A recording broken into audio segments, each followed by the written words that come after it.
You mentioned energy there. That was an interesting point. Within private markets, what sectors are you seeing with the biggest tailwinds? Is it energy, infrastructure, or something else?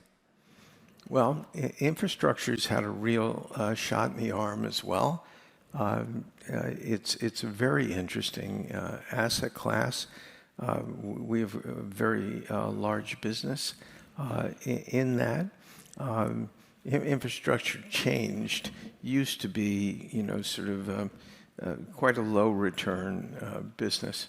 And the asset class itself became redefined, where you could buy more interesting things that actually have some business risk. In the olden days, 15 years ago, sort of infrastructure meant you bought a bridge, and it always had the same amount of traffic going across it. So I'm just giving you an example so you knew exactly what you're going to make, by way of a rate of return, because there are only so many people who can go over a bridge and live in that town.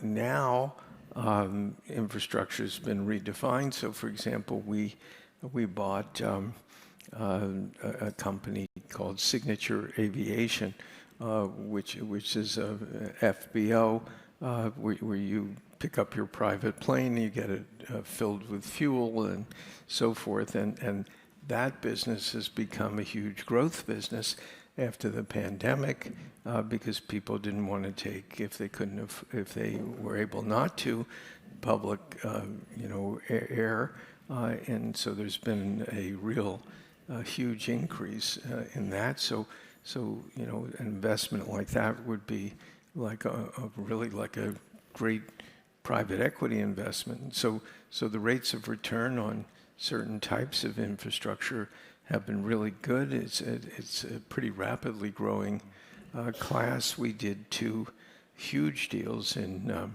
Europe. I think we own 2 of the 3 biggest infrastructure companies in Europe, and they're ahead of plan, and they'll be at least mid-teens type of returns, maybe higher. So infrastructure is a winner.